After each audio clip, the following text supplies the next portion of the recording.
How's it going, YouTube? So today I've got for you guys my January 2022 Banlist Danger Dark World Hand Loop deck profile. Now, this deck is very powerful and is very good at going first, ripping your opponent's hand apart, setting up a bunch of negates, and going second. It's just really good at breaking boards. Alright, so let's get into it. So to start things off, play 2 Grapha. He is like main boss monster of the deck. If you link climb very easily, and his first effect does not start a chain. So if your opponent wants to respond to him, like they have to like DD Crow or Call by the Grave it immediately. They cannot chain to its activation. When we play Triple Snow, she is the searcher of the deck. She searches any Dark World card, and she is not once per turn. Now, to note, all the Dark World monsters have 2 effects. Grapha, you can pop a card on the field. On your opponent's side of the field, it's a mandatory effect, so when it's discarded by a card effect, it has to destroy 1 card on your opponent's field. So a lot of the times you can use this to chain block if you pitch multiple cards like card destruction or something like that.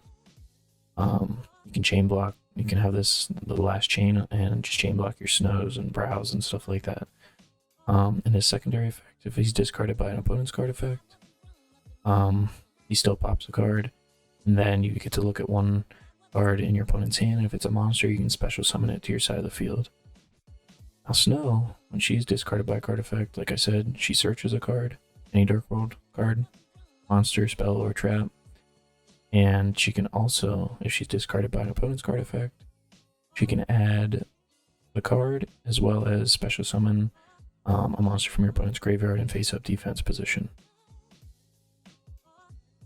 When we play Triple Brow, when he's discarded by a card effect, you will draw a card. If he's discarded by an opponent's card effect, you get to draw 2 cards. So these cards are essential in any Danger Dark World deck. I believe you should be maxing these out because whenever they're discarded off a Danger, you're not minusing your hand at all. Then for the last Dark Worlds, we play 1 Silva and 1 Ceroli. Now, on my Master Duel profile, I was playing this at 3, but recently I've cut this down to 1 just because you really don't want to see it in your hand. The same with Ceroli, like you really don't want to see these cards in your opening hand as much as you do Snow or Grapha and Brow. And the reason being is, like, Silva's good. You draw him in your opening hand. He's not terrible because you can, he'll special summon himself. But Ceroli, like, you don't have Silva in your opening hand with Ceroli or a Brow or Snow or Grapha even. It's kind of just a dead card. So, yeah, without another Dark World card, this card is not very good in your opening hand. You want to search these out later after you've built a board, and you can start looping your opponent's hand with your combo. So anyway, Silva, when he's discarded by a card effect, he special summons himself from the graveyard.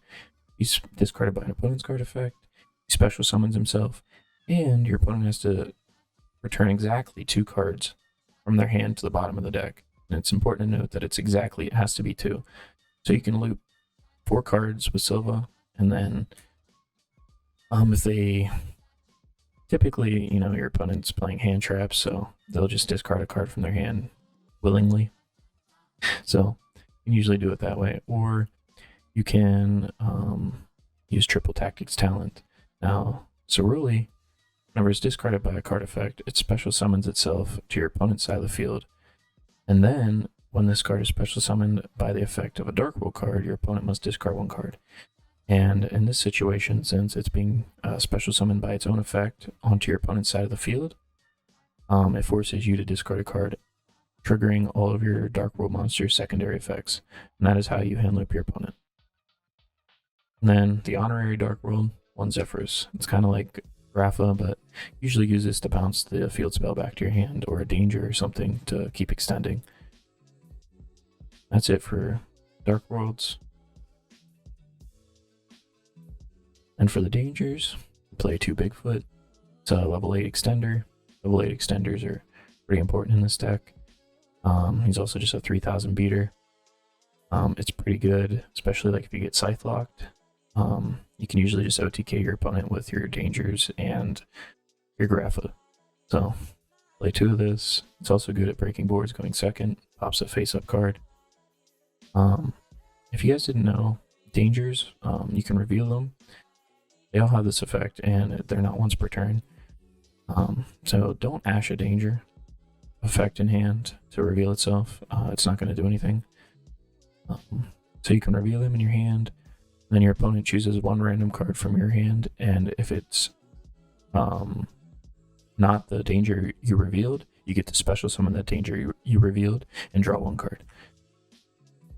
So your opponent chooses a card for you to discard, and so like if you discard a Brow or a Snow, it's really good because you're not minusing your hand at all, because they're going to add you a card to your hand.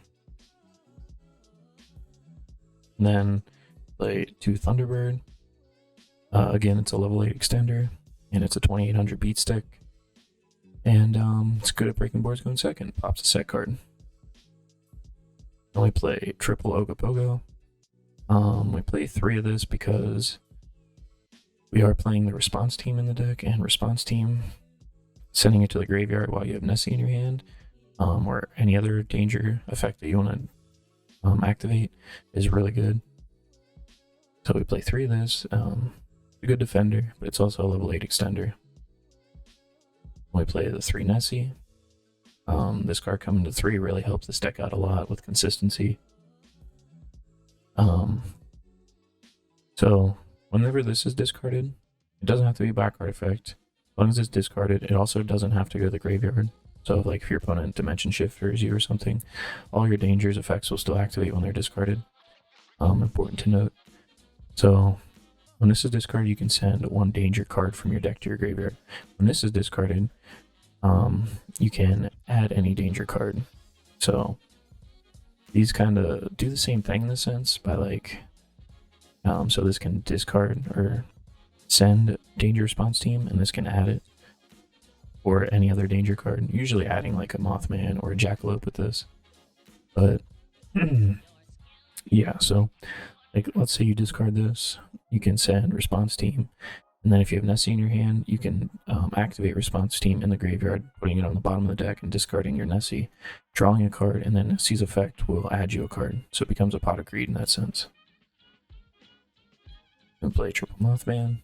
Level 4 and level 8 extenders are pretty important in this deck because you play cards in your extra deck that help you extend going first. So 3 Mothman, so Dark World Dealings of the deck. When it's discarded, you can activate his effect, and all their discard effects are once per turn. So when he's discarded, both players draw a card and then discard 1 card. So he can also help if he's discarded to trigger your Dark World effects. So it comes up a lot where I have response team in the graveyard, and I'll activate it discarding Mothman to discard Cerulean and start comboing. And then triple Choop. When he's discarded, you can target any danger monster in your graveyard and special summon it. And he's a fiend, and he's a level 4, so it helps a lot. He's a lot of synergy in the deck. Like I said, level 4s and level 8s are really important in this deck, so we max them out. And the 1 Jackalope and the 1 Tsuchinoko. When Jackalope's discarded, you can special summon any danger monster from your deck and face up defense. And Tsuchinoko is honestly the worst danger in this list because he's a level 3 that doesn't really do anything. He's just link fodder. So you still want to play it to maximize your danger count. And that is all the dangers. Play extremely high danger count, so Chupacabra is almost always live. We're moving on to the spells. Play triple Allure. This is, this is a dark deck. Every monster in this deck is dark, so this card's always live. It helps whenever you have too many of the same name of dangers in your hand. So you are playing a lot of 3-0s and 2-0s in the deck. So like let's say you open up too many Chupacabras or something, or too many Ogopogos, and you activate a lure and banish one of them. So You have less of a chance of hitting it when you activate it. Then we play Do Avarice. This card's almost always live in the deck. It just helps put your extenders back into the deck and draw 2 cards. You keep extending. We play 2 triple tactics talent. This is the best deck for this card. And the reason I say that is because Ceruli will always trigger it or make it live. So you never have to rely on your opponent activating a hand trap, anything like that. Ceruli will do it for you. And then for the spells, we play one of the field spell. It's just a guarantee that you can discard your Ceruli, and then you can Zephyros and bounce it back to your hand to do it again. One response team. It's good in the graveyard. It's also good if you draw it. You can bounce back the Ceruli back to your hand with it, or it helps you out Winda going second, helps you out Inspector Border going second. Just troublesome cards like that. And then the God card of the deck, 1 card destruction. Since Max C isn't in the format, a lot of the times I just shotgun this card going first. You don't fear Max C. You do, however, fear Drool Knockbird. That card is a nuisance for the deck, so we are playing the one called by the Grave in the main deck. A lot of the times if you get trolled, you kind of you're just sitting there with your hand and you can't really do anything. You can still activate the dangers, but they're just going to minus your hand a lot, so this card will help you. That's it for the main deck. It is 40 cards exactly. We want it to be as consistent as possible. And moving on to the extra deck, play the 1 Barricade Board Blocker. This card is really important for its downward facing arrow, as well as its discarding for cost, so you can put Grapha or Zephyros into the graveyard easily to help extend your combos. Like if you already have Ceruli on your opponent's side of the board, and you have Grapha in your hand and Silva on the board, and you need to not pop the Ceruli, you don't want to take the chance. You want to discard it with the Barricade Board Blocker, so you can discard the Grapha and then continue your combo. And then the 1 Security Dragon. This helps you extend your combo as well by bouncing Ceruli back to your hand. And like I said, downward facing arrow is very important because this has to be co-linked to activate. Then we play the 1 Cerberus. Very good card for breaking boards, and it is part of your end board most of the time. You end on this with a Phoenix, co-linked with an Appaloosa and a Trigate, or an Omni Negate, and multiple monster negates, and they cannot be destroyed by battle or card effects thanks to these cards. And we play 1 IP Masquerena. This card, a lot of the times, it's just good to have in the extra deck for going first, and your dangers are just cucking you, so you end on this, and sometimes IP pass is good enough. Especially like if you Ceruli hand loop your opponent 2 cards and they start their turn with 1 less card, and you can get rid of the Ceruli somehow and end on an IP. It's usually good enough. And the 1 Unicorn to go with the IP, very good at breaking boards. 1 Trigate, part of your end board, usually end on Phoenix, Cerberus, Trigate with an Appaloosa, and even a Saryuja sometimes up top, or a Barricade Board Blocker is enough, because they omnegate and you hand loop your opponent for 5 cards, so they're starting their turn with 1 card and you just negate it. 1 Curious just helps you get Zephyros or Graph into the graveyard easily. It also helps fuel your Pot Avarice. And then we play the 1 Saryuja. A lot of the times we're making this right off the rip before Appaloosa. If your opponent nibs you here, it's fine because your hand's usually still 5 cards whenever you make this, so you're just going to draw into more extenders, and your opponent just hand loops themselves for 1 card. We play the 1 Appaloosa. It's just Appaloosa. It's a good card to end on. It's good against a lot of decks. A lot of decks are playing monsters, and it negates monster effects, so it shuts them down. And then play 1 Access Code. It's really good at breaking boards, going second, OTKing your opponent. the follow-up. Yeah, a lot to say about that card. Except for the links, we play one Dugaris. This card is an honorary Dark World monster. It's insane. You can detach 2 materials from it, and then activate one of the following effects. You can skip your next draw phase, also draw 2 cards, and discard 1 card. So it can help you just plus so many cards, or discard your Ceroli, start comboing. A lot of the times I'm discarding like a Brow or Snow off of this, so you don't minus it all. And then its other 2 effects, you can skip your next main phase 1, also special summon 1 monster from the graveyard in defense position. It has come up a few times, this effect, because like I'll special summon Ceroli back to keep extending it and hand looping my opponent. Where if like I discard Grapha by accident, not by accident, but Grapha gets discarded and pops the Ceroli, or if I open up Ceroli and Grapha, like stuff like that, a lot of the times you'll have to go into Dugaris or Pot Iris to Ceroli back in. And then its other effect, it makes it really nice for OTKing your opponent. I've made like 12,000 something attack access code with this so many times and you just can't lose after that most of the time. It can just beat over anything. You can skip your next battle phase, your next turn. Also double the attack of 1 monster you control until the end of this turn, so crazy. 1 Coach King Giant Trainer. This card fires 3 level 8 monsters, and that's why I say level 4s and level 8s are very important in this deck for these cards right here. And these cards are just like extra extenders for the deck, in the sense that they just draw you cards or special summon back. And this card especially just pluses you so many cards.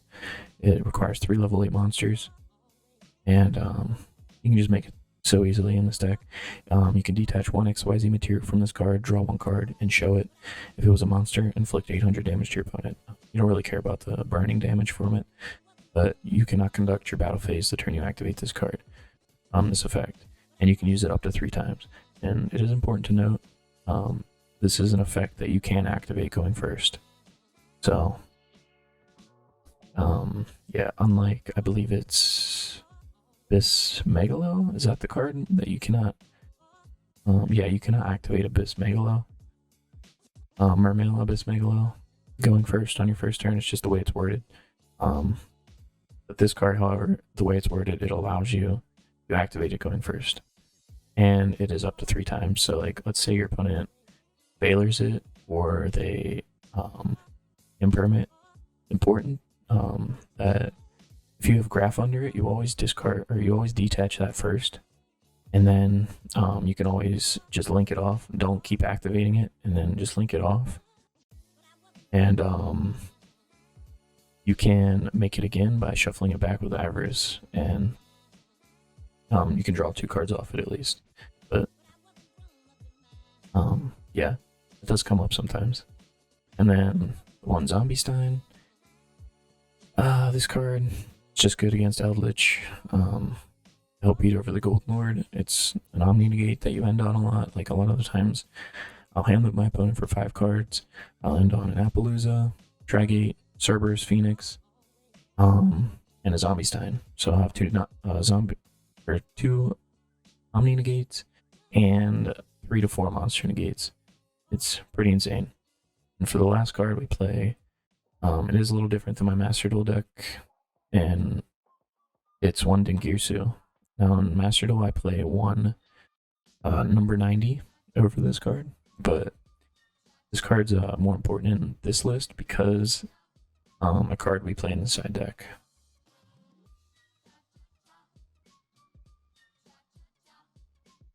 That's 15 cards in the extra deck. And for the side deck, this format, the reason why we're playing the Dingirsu is because we play 2 Sphere Mode in the extra deck, or in the side deck. And Sphere Mode just helps you, like, it's just you don't need your normal summon in this deck most of the time. I mean, there's a lot of times where I'm just comboing, and like, at the end of my combo, I finally normal summon, just a special summon a Grapha back. And yeah. Like I just normal summon a Dark World monster. It's insane. Like you'll have like 8 cards in your hand, and you're finally normal summoning with a giant board. You hand loop your opponent for 5 cards. Oh, yeah, it feels pretty good whenever that happens. So sphere mode, like I said, you don't need your normal summon. Just get rid of 3 pesky monsters. It's really good in the Flunder matchup. Like they're sitting on like double M-Pen or Rumpina. I don't know, just 4 monsters. They're just hard to out. Just tribute them, get rid of them. And yeah, it's just really good at breaking like pendulum boards. Just any board that just has like 3 monsters on the board that are just like stopping you from doing anything. Just get rid of them. And then again, for any deck that's still playing the Wind Barrier statue, I mean, you don't have to worry about Lyreless Tri-Brigade anymore, but you do still have to worry about the Wanderies, and that deck's really annoying. Don't really care about your extra deck too much in a lot of matchups, so Scythe doesn't really hurt you. Like you can still just OTK decks with just your monsters in the main deck, playing a lot of big cards, but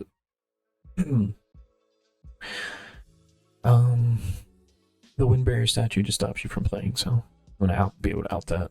You play 2 Godarla and 2 Sphere Mode. And this just helps you clear the Sphere Mode, because it can't be targeted by your card effects, but Dingirsu is a non-targeting and it sends it to the graveyard. And then we play triple drag down into the grave. This is like for whenever you're going first, you want to like side out your Lower Darknesses for this card or something like that. And this is really important if you feel like your opponent is playing Droll Knockbird in their side deck. Like this has to be the first card you activate. If they have it in their opening hand, you just get rid of it. And if they draw into another one, well, after that, they're just the best player in the world. But it just helps you play around Droll going first. Also another card that you play is like Droll just kills you. But this card,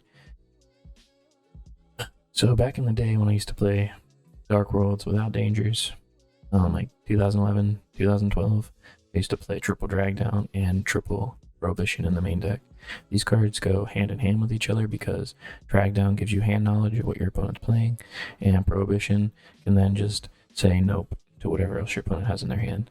So like, you can call Droll, you can call Nib, you can call Imperm, like any hand traps, or you can call their starters, like you can't hand loop them. Just drag down, rip out one of their starters, prohibition, call another one of their starters. It just shuts down their next turn most of the time if they don't have an out to it. And I'm not playing the new card because I just feel like this is better, because it lasts until it's destroyed, so they have to have an out for it. Whereas the new card, I think it's called Sales Ban, it's only until the end of your turn. And you can only activate it once. Where this, you can literally activate all 3 of them. And then Scythe and just back row decks, triple Cyclone. It's mostly in there for Scythe, so you don't get Scythe locked, but also good against Eldritch. I don't really care about skill drain too much. It's Danger Dark World. Dark World has always played skill drain back in the day. It was like one of the first decks to like utilize it the best because all your effects are activating in the graveyard. So yeah, Cosmic Cyclone mostly there to just like banish their golden lands, so they can't keep regenerating advantage over you. And yeah, like I said, you just want to get rid of the Scythe in the back row so you don't lose to that. And then on Harpy's Feather Duster, just more back row hate. I think you should be playing this card in every side deck just because it's a blowout card if you draw it. And you draw so many cards in this deck that you're typically going to see it. Just helps you out pesky floodgates like goes in rivalry, which do really hurt the deck sometimes. And then the only trap card I think anybody should be playing, because trap cards are trash, is Red Reboot, just to stop all those trash trap cards. Yeah, this deck plays through trap decks very easily. It's just because it keeps extending, and it has built-in removal with Grapha and the dangers, so but this just helps you.